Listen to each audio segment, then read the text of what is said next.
5 years. So joining me now to talk about all of this is the chairman of the House Armed Services Committee, Congressman Mac Thornberry, a Republican from Texas. Mr. Chairman, thanks for coming on. You bet. So let me ask you this. The bill that you voted for, do you believe you have effectively shut down, if it does get passed, do you believe you've effectively stopped Syrian refugees or have slowed down the flow of Syrian refugees? Really not either. I think what this bill does is to help make it more likely that a refugee from Syria and Iraq will not come here to attack this country. So the FBI director, as you mentioned, has to agree to the process, and then the FBI director, DNI, and Secretary of Homeland Security have to certify that these Syrian and Iraqi refugees do not pose a threat to the United States. And if they cannot establish that, then that person cannot come here.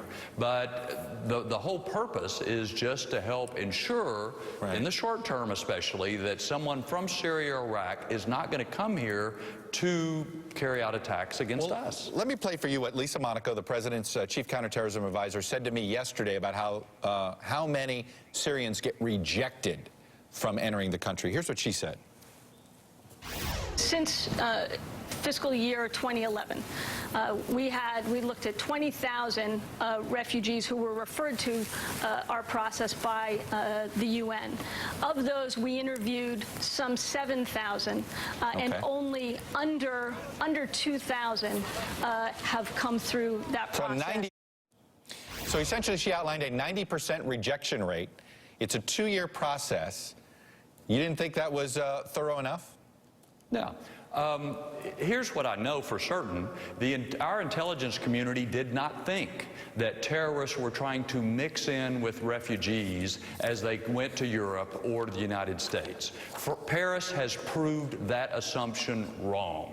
So a common sense measure is just make sure that if the refugee is coming from one of these two countries, that we know they're not coming here to attack us. Now, that does not solve the whole problem, as you point out. There's the whole issue of visa waiver. There's the whole issue of ISIS trying to encourage people who are already here to carry out attacks through the internet and social media and all of those other things. There is concern about the border, of course. So it's not an end-all be-all, but it does seem to me to be a common-sense step that deals with the problem we didn't think we had, but Paris proves we do have. And I would throw in student visas in there as well as the visa waiver program. Yep. Let me ask you one more quick question. I know you have to go.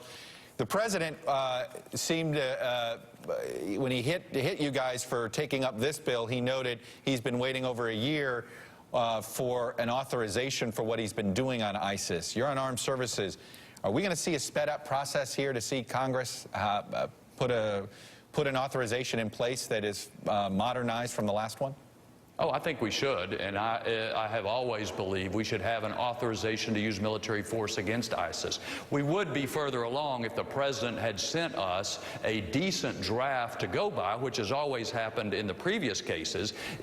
Nobody in his own party would even stand up for the draft he sent us before. So why not send him one back? No, I think we should, and I believe you will see some discussions in the next couple weeks about putting that together and to see whether we can get bipartisan support for that. I think Congress should vote on it. You think there's new momentum on that?